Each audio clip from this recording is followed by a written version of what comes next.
Yang amat berhormat Datuk Seri Anwar Ibrahim mungkin boleh turunkan mandat kepada mereka di bawah ni untuk bekerjasama dengan kita di Surplus bagi memastikan hak rakyat dikembalikan kepada rakyat. Ini adalah lokasi tempat berdirinya Menteri Wilayah Persekutuan YB Hanayo. Di sinilah berdirinya Ahli Parlimen Batu Prabakaran, dan di sini juga berdirinya Datuk Fadlun, Datuk Bandar Dewan Bandaraya Kuala Lumpur. 3 manusia yang hebat berdiri di sini, dan inilah latar belakang bagaimana mereka menjalankan perniagaan. Yang saya pelik, di bandaraya, di Dewan Bandaraya Kuala Lumpur ada dikeluarkan pekeliling warga asing tidak boleh menjalankan operasi perniagaan di dalam permis-permis ni. Tak boleh, tuan-tuan. Ini adalah arahan daripada DBKL. Dan kalau warga asing ini nak bekerja di dalam permis-permis ini, mereka perlu mendapatkan pengesahan muat permit daripada Jabatan Imigresen Malaysia. Tapi sekarang macam mana nak buat permit, tuan-tuan? Kita tidak ada permit baru yang dibuka, dan dia orang ini bukan sekadar buat permit. Dia orang kendalikan perniagaan terus.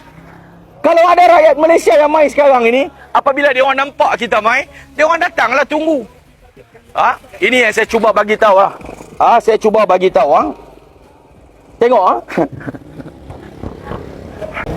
Dia potong daging pun dah hilang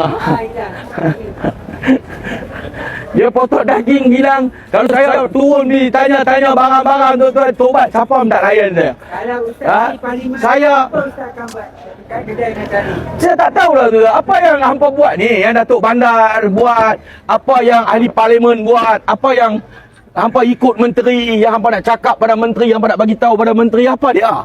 Ini kita tak salah Hanayo 100% sebab dia menteri. Dia bukan jaga di Selayang saja. Tapi Ahli Parlimen, dia perlu jaga kawasan dia tau. Ini Datuk Bandar, dia perlu jaga kawasan dia tau. Kalau dia tak ada kaki tangan, tak cukup anggota kaki tangan, kerjasamalah kita di Surplus. Saya nak bagi tahu di sini lah, tuan.